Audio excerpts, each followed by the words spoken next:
মধ্যপ্রাচ্যে যুদ্ধের প্রভাবে ঈশ্বরদীতে জ্বালানি তেলের তীব্র সংকট দেখা দিয়েছে। ভোগান্তিতে পড়েছে জনজীবন। মধ্যপ্রাচ্যের অস্থিরতায় উপজেলার 11টি পেট্রোল পাম্পে পেট্রোল ও ডিজেলের চরম ঘাটতি তৈরি হয়েছে। চাহিদার তুলনায় মাত্র 4 ভাগের 1 ভাগ তেল সরবরাহ হওয়ায় প্রতিদিন পাম্পগুলোতে দীর্ঘ লাইন ও যানজট সৃষ্টি হচ্ছে। ক্রেতারা এক পাম্প থেকে তেল নিয়ে অন্য পাম্পে ছুটছেন, ফলে স্বাভাবিক পরিবেশ বিঘ্নিত হচ্ছে। পরিস্থিতি নিয়ন্ত্রণে উপজেলা প্রশাসন প্রতিটি পাম্পে একজন করে ট্যাগ অফিসার নিয়োগ দিয়েছে এবং অনেক ক্ষেত্রে পুলিশি পাহারায় তেল বিক্রি করতে হচ্ছে। পাম্প মালিকরা দাবি করছেন, ডিপো থেকে চাহিদার তুলনায় অত্যন্ত কম তেল সরবরাহই সংকটের মূল কারণ। ঈশ্বরদী উপজেলা নির্বাহী কর্মকর্তা হাসান মাহমুদ শোয়েব জানান, সরকারি নির্দেশনা অনুযায়ী তেল বিক্রি নিশ্চিত করা হচ্ছে এবং তেলের কোনো ঘাটতি নেই। তিনি সাধারণ মানুষকে দেশাত্মবোধের সঙ্গে নিয়মের মধ্যে থেকে তেল সংগ্রহের আহ্বান জানান।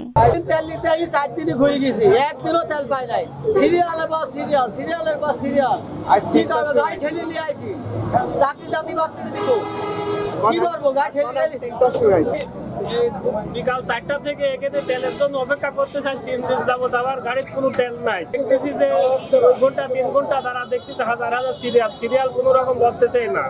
পাম্পওয়ালার একবার বোতলে দিচ্ছে, একবার দিচ্ছে না, কিছুক্ষণ দিচ্ছে, কিছুক্ষণ পর পর আবার বন্ধ করে দিচ্ছে। সরকারের তরফ থেকে একটা সঠিক যদি থাকতো তাহলে আমরা তেল সময় মতো পাইতাম। সরকারের কাছে আমাদের আবেদন থাকবে, আমাদের তেল যেন আমরা ঠিকঠাক মতো পাই। গাড়ির তেলের ক্ষেত্রেও হচ্ছে আপনারা যার যতটুকু দরকার ততটুকুই নেবেন এবং কোনো স্টক করবেন না। আমি শুধু এতটুকুই বলবো।